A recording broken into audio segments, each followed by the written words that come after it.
and welcome to another edition of Currently in Quincy. I'm Joe Catalano. On today's program, we will chat with Philip Chong from Quincy Asian Resources and learn about how they're delivering 1 million meals to people in need during the pandemic. First, though, we check out the weather and the news for you. Currently in Quincy, just cloudy out there. It's 30 degrees right now. Could see a passing flurry this morning. Otherwise, we've got rain moving in this afternoon. Temperatures will climb today to around 40 degrees. The showers will taper off this evening. Lows drop to the lower 30s. Pretty nice day coming up tomorrow. Lots of clouds, but it will be warmer with highs tomorrow into the low 40s. Look at Wednesday. Just gorgeous. A lot of melting going on with a high near 50 degrees, a mixture of sun and clouds. Still pretty mild here on Thursday with abundant sunshine. Highs Thursday into the lower 40s. Again, just cloudy and 30 in Quincy right now. In the news today, beginning today, Quincy Public School students in grades 1, 2, and 3 have the option of being in class full-time 4.5 days per week. Students who were in the hybrid or in-person learning models up until this point are being offered the chance to be in class full-time and also have the opportunity to participate in pooled COVID-19 testing. Newly appointed school committee woman Courtney Perdios has been involved in the reopening task force since last year. She thinks this is a great idea.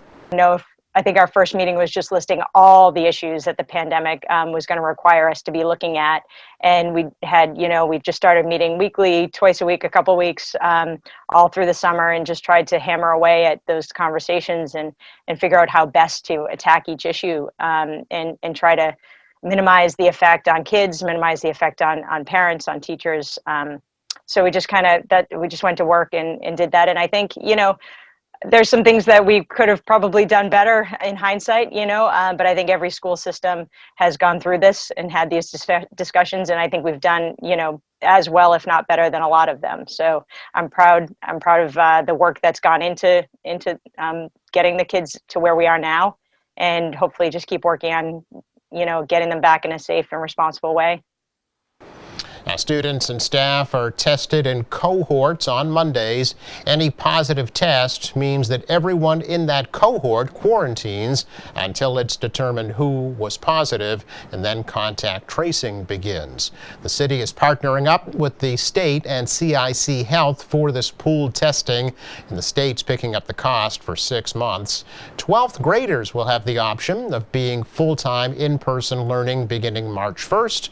And 4th and 5th graders could be back full-time on March 22nd. Officials are already gearing up for the municipal elections in Quincy later this year. City Clerk Nicole Crispo explains that candidates can get their nomination papers at the beginning of May. The council passed the calendar on Monday night, and the orders are up on the mayor's desk to be signed.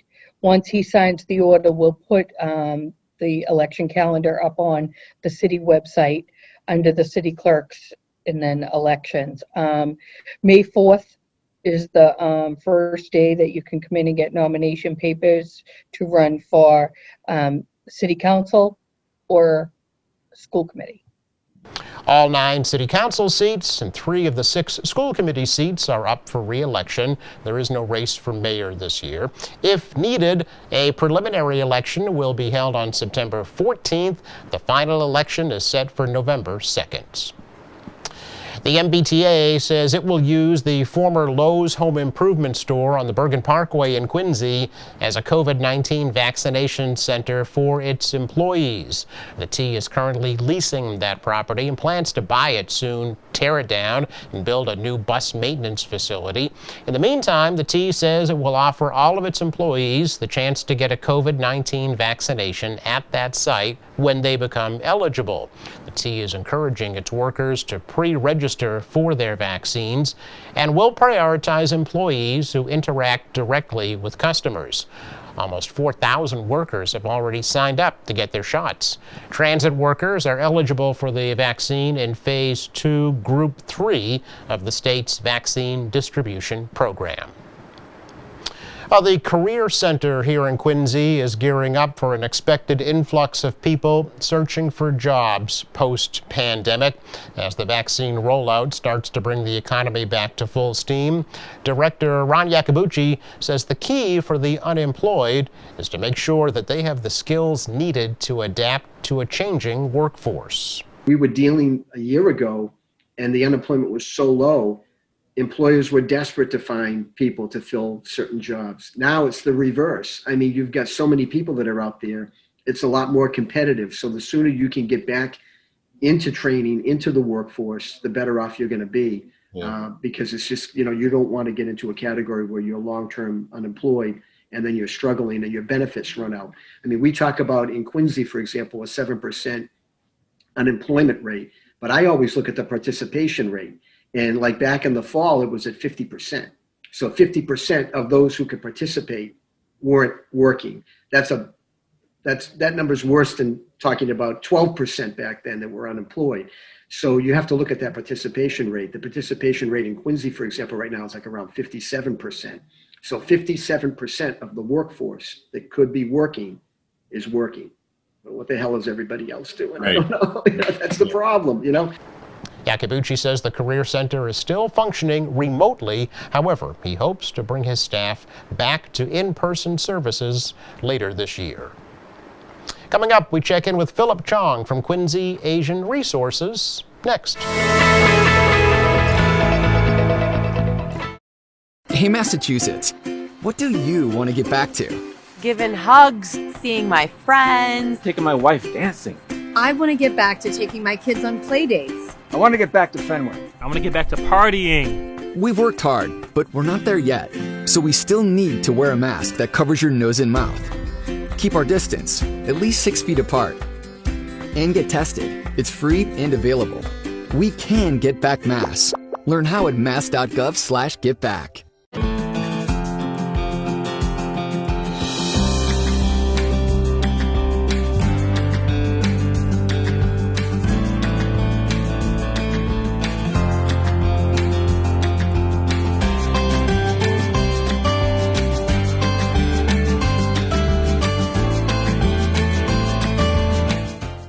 Podcasting 101. Create your own podcast using the QATV audio suite. Learn the basics of the audio board, how to take phone calls, and add music from a CD, SD card, or your phone. Participants will also learn interview skills to help get the most out of your guest. To register for a session, email Carol Themin at cthemin@qatv.org or call 617-376-1440. I hear someone go, "Didn't it come from you guys?" Strangers cough at me. Move away from me. Someone spit towards my direction. All the stereotypes that we've worked so hard to break are just going to be reversed. And I won't let that happen. We all have to play our part. I donate my plasma. I've been making masks. We deserve respect as much as everybody else. I'm a firefighter, not a virus. I'm a mask maker, not a virus. I'm a nurse. I'm a delivery woman, chef, a neighbor, artist, bus driver. I'm a doctor. Fight the virus. Fight the virus. Checking back in with Philip Chong from Quincy Asian Resources, hot off of their 33rd annual virtual Lunar New Year celebration and not stopping there. Hi, Philip. Nice to see you again. Hey, Joe. Thank you for having me. Happy Lunar New Year. Gong hei fa choi. Thank you. Gong hei fa choi to you as well. The year of the ox. So hard work, determination, steadfastness, resetting, and all those great characteristic terms that hopefully will go well in 2021. Yes. It's going to be a challenging year, but we're hoping for the best. How did the virtual celebration go on Sunday? It was a great turnout. We have a lot of people tuning in. First of all, thank you for QATV. The team always been very supportive, and truthfully, like you guys been so good providing all the equipment so our team can set up a mini studio at our North Quincy site, and then Michael and the team from QATV actually live coordinating. Mayor Cook did amazing work with the video. So the turnout was great. We have a great raffle, trivial questions. We're giving out gifts, and we have virtual performance and stuff like that. So it's very touching, and then we're very proud for the city that we can continue to transition during the pandemic. And we hope next year we will be in person in North Quincy High School. Yeah. Yeah, just a reminder for folks who weren't able to watch it, it's still posted on our website, your website as well. It'll be played here on our channels, so folks have many opportunities to see it again. Yes. But that's only just a small part of what Quincy Asian Resources has been up to during the pandemic, right? Yes. So we've been talking, I mean, since the pandemic started. There are lots of individuals and family being impacted from losing their jobs, from health concerns, business actually being impacted, especially small business, Asian small business being impacted. We have lots of business that with restaurant owners, nail salons, beauty salons, massage parlors. A lot of them actually are Asian owned. With the pandemic, they couldn't do the business. So we helping all of them from filing unemployment claim, well-being check, and then also for the small business, we helping them on the PPP, the payrolls program from the Small Business Administration. So a lot of things that we trying to help them to go through this really tough time transitioning. And then for elders, is another big population that is our concerns. First of all, they are high risk in terms of the COVID and the isolation, the additional isolation because of the pandemic. A lot of them, one of the things that Corey been doing for many years is trying to engage, trying to break the isolation from where they are. And then with pandemic, it's just exacerbated. So we've been doing lots of work in terms of re-engaging with them. We continue our social engaging programs with the elders. We have a long-standing program called Survival English Program that it's a year-long structure cohort-based program for the elders. Is the 55 plus. So we have a long standing of cohorts, about close to like 25 senior join us in person at the North Quincy site and then also Quincy Center site. With the pandemic, we switched it to online. And at first we were really concerned about elders using Zoom. I think the silver lining with the pandemic is all of our elders from starting really intimidated using technology to become their norm, something that they're so used to. So definitely it was a learning curve. Historically, we've been doing a lot of cell phone class for the elders as well. But after we gone through the learning curve, right now we do the Zoom Survival English for the elders. So it's going weekly and it's been very successful. We're doing in Mandarin as a one cohort and Cantonese as another cohort. So it's going very, very well. And the other thing that we're doing is a food security. One thing that we have a lot of great partners from QCAP. A couple years ago, we started partnering with QCAP, helping food stamp recipients using the food stamp to purchase local fresh produce from the farmers market. So we partner with QCAP. We partner with the Quincy Farmers Market, and then also Quincy Housing Authority. It was a success. What we did was we partnered with local farmers and create a mobile market in the Germantown at the O'Brien Towers. And so the residents, especially lots of elders, they can purchase, they can access the local fresh produce, and then they can also use their HIP which is the Health Initiative program from the SNAP to buy these local produce. We also been working with Germantown, South Shore YMCA team. Every week we have staff at the Germantown Neighborhood Center to support the food pantry operations. With the pandemic, they've been triple and quadruple in terms of the volume people asking for the food. Last but not least is also Interfaith. They've been doing great work for the residents. They also serve a lot of Asian customers. So we've been helping them for translation, and Rick being the greatest partner. We have Asian clients that were referred by Partners in Health, who is doing the contact tracing for Massachusetts. We helping families that the entire family being infected by COVID and they couldn't go out to get food. So for Corey Food Program, we access for the food, but at the same time, families need diapers, need PPE. We just pick up the phone and call Interfaith, and Rick would just like, hey, come here, pick it up. And then we deliver it to these family members. So a lot of things. I know this is just a part of it, but overarching, we have been, Corey been providing these food boxes, these fresh food boxes for free for the elders in Quincy, Boston, and Malden. And we, in early this year, we set our goal to deliver 1 million meals and food boxes to the elders and families who were impacted by the COVID-19. And very, very happy.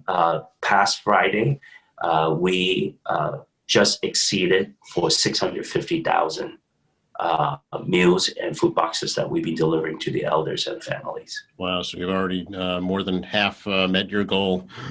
Yeah, our goal was like by June, we hope to meet the goal, but we think we're going to meet it because definitely there's a growing demand from the elders. And then also we have a lot of good supporters from all these like big corporation partners, local communities, health center. They all want to help to be part of this initiative. So we're very touched and honored to work with them. Yeah, I know Governor Baker recently spoke about that collaboration, and we're going to show folks just a little video here about that story to kind of sum it up. Yeah, yeah. And this is a story that's playing out in place after place after place across the Commonwealth.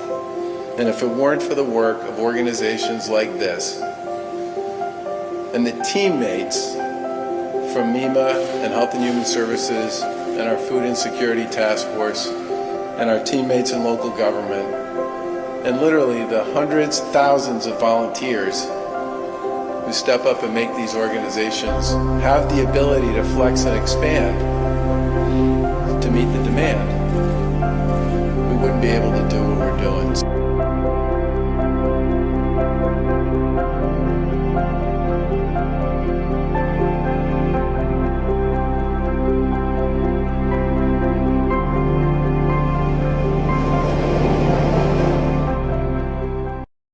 So I need to give the credit to Governor Baker. I mean, we did the whole video.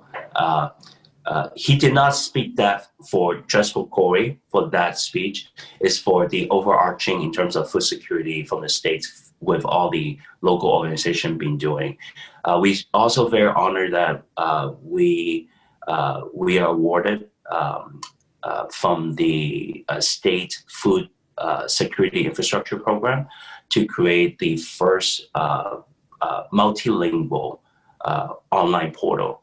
So food recipients, especially SNAP program recipients, they can use the food stamp online to buy the local fresh produce. And then it will be a portal that developed by Corey, so people can choose the language to purchase that. And we definitely want to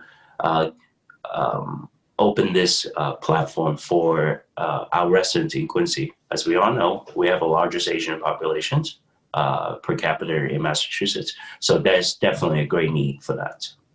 How are you reaching out, Philip? I mean, how are you making sure that folks aren't falling through the cracks, that they're accessing all the services they're entitled to?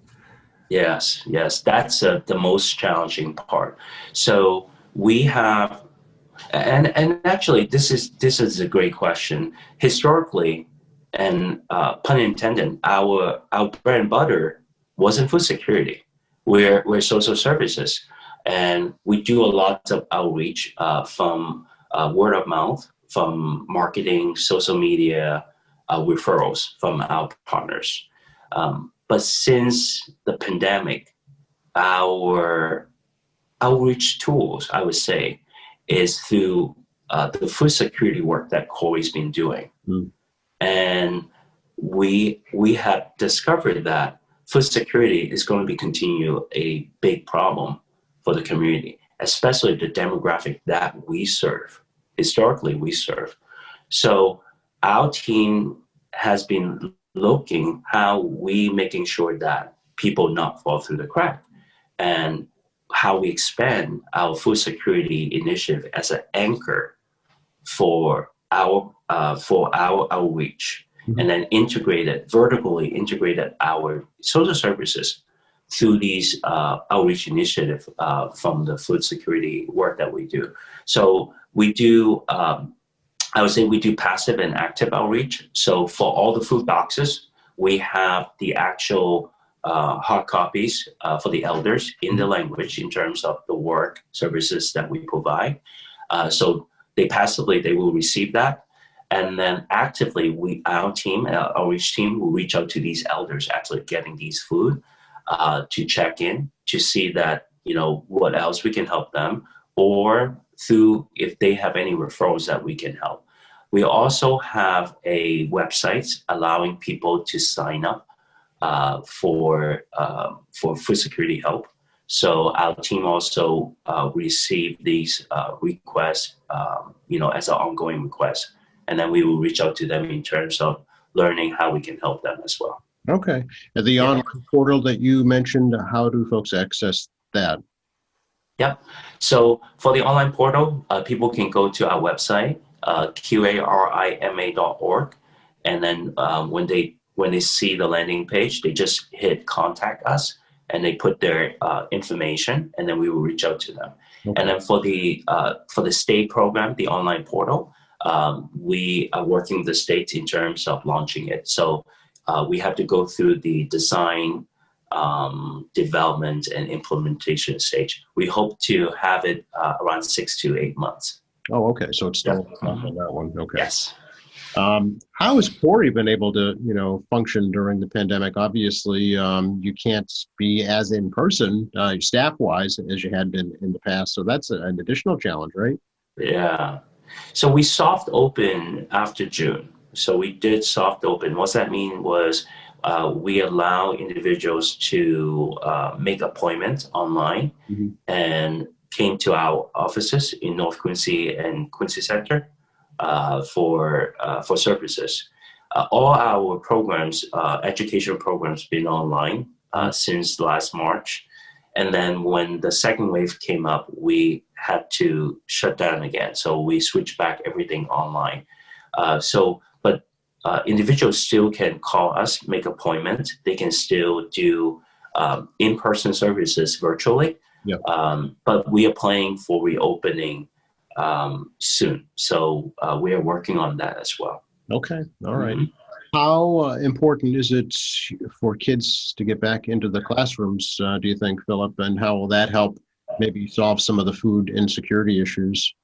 Yeah, as a parent of 2 daughters, this is desperately wanting them to go back. So as we all seen that CDC announced a plan to reopening school last week. So I think definitely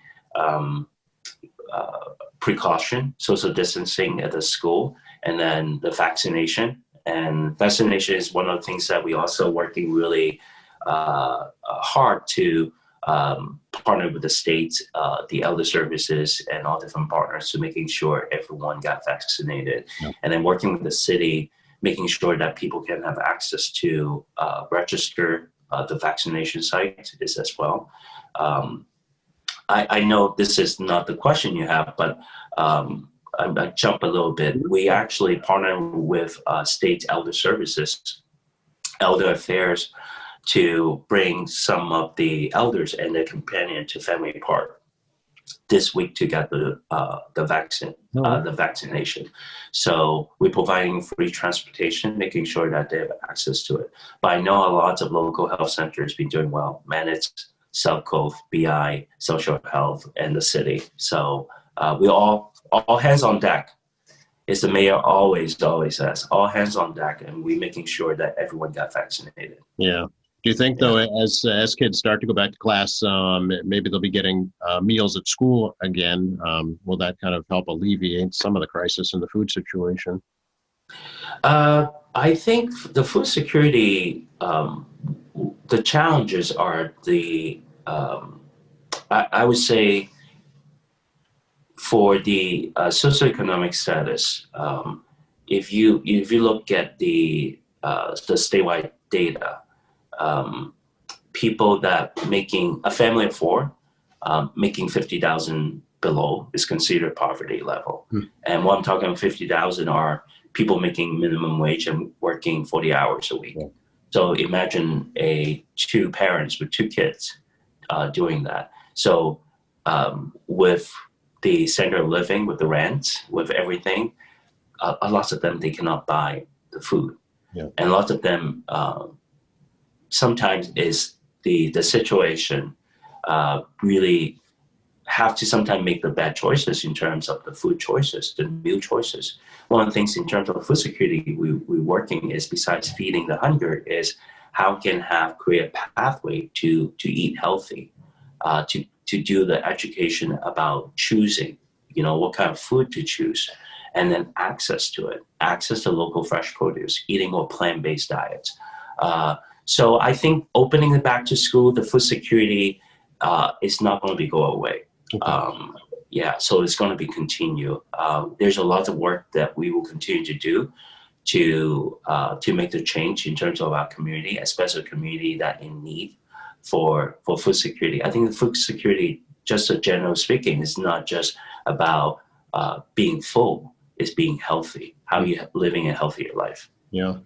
Are folks in the Asian community reticent to get the vaccine, as we have seen in other communities of color?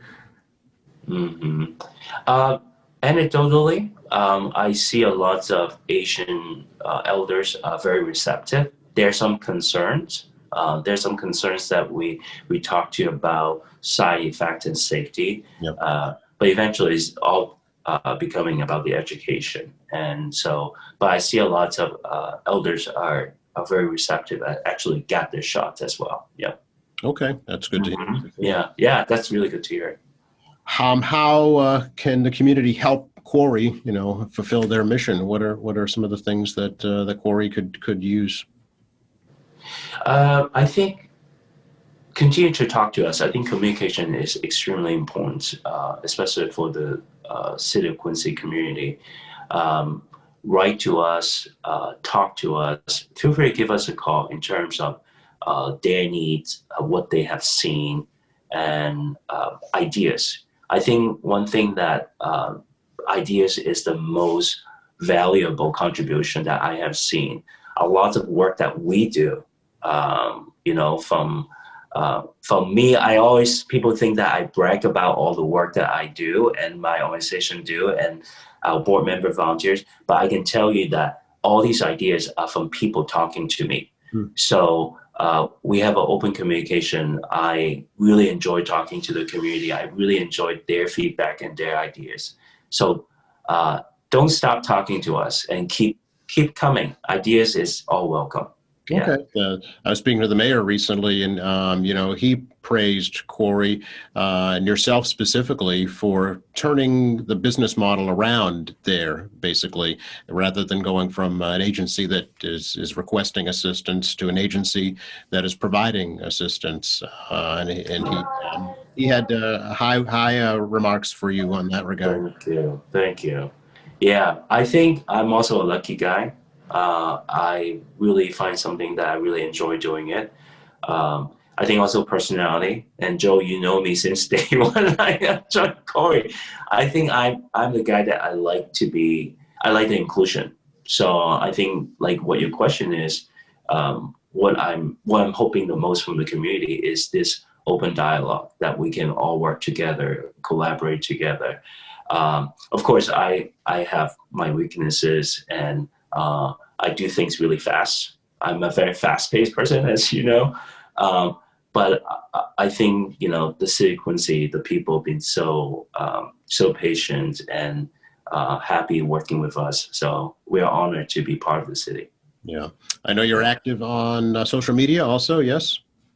Yes. We are on Facebook, LinkedIn, Instagram, everything. And we don't abuse it. We're trying to use it to let people know that, there are different options and services that we're providing. Yeah. Sure. I know that although the Lunar New Year celebration is over, the party's not going to stop, right?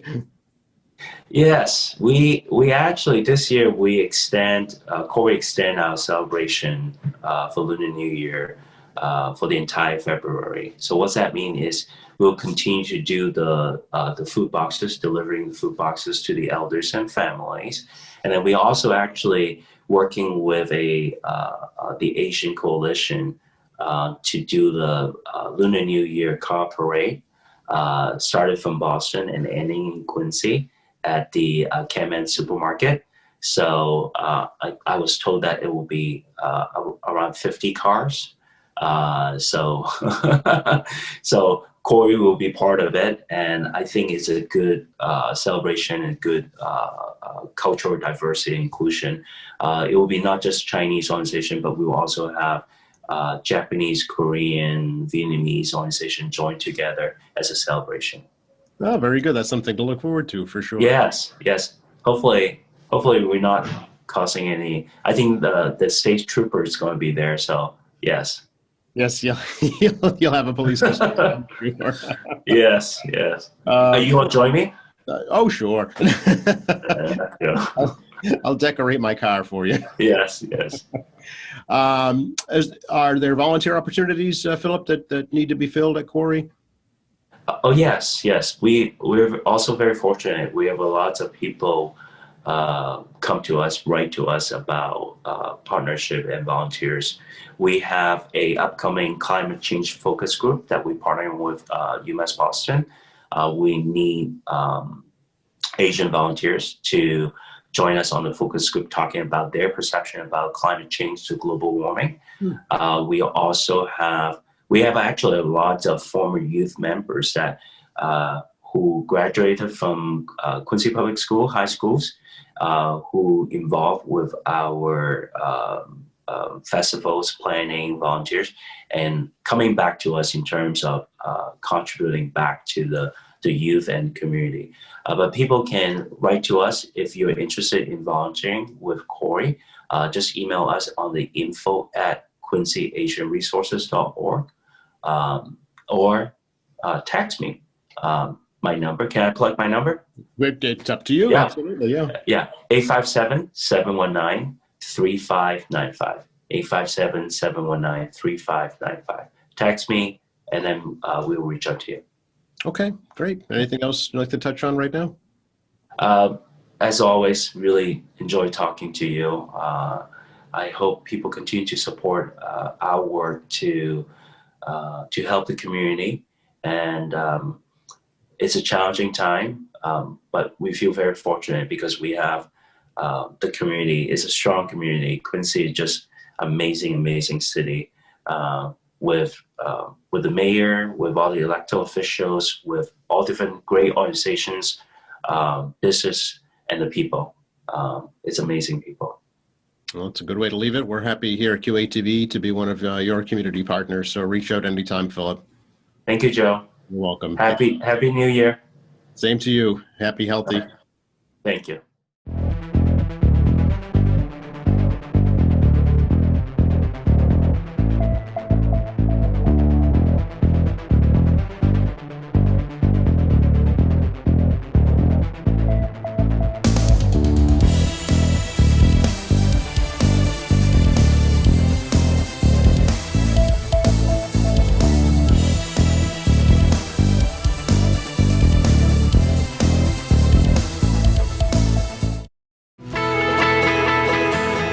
Another check of the forecast for you for the rest of the day today. Expect some rain showers to move in this afternoon. Temperatures will climb to around 40 degrees or so.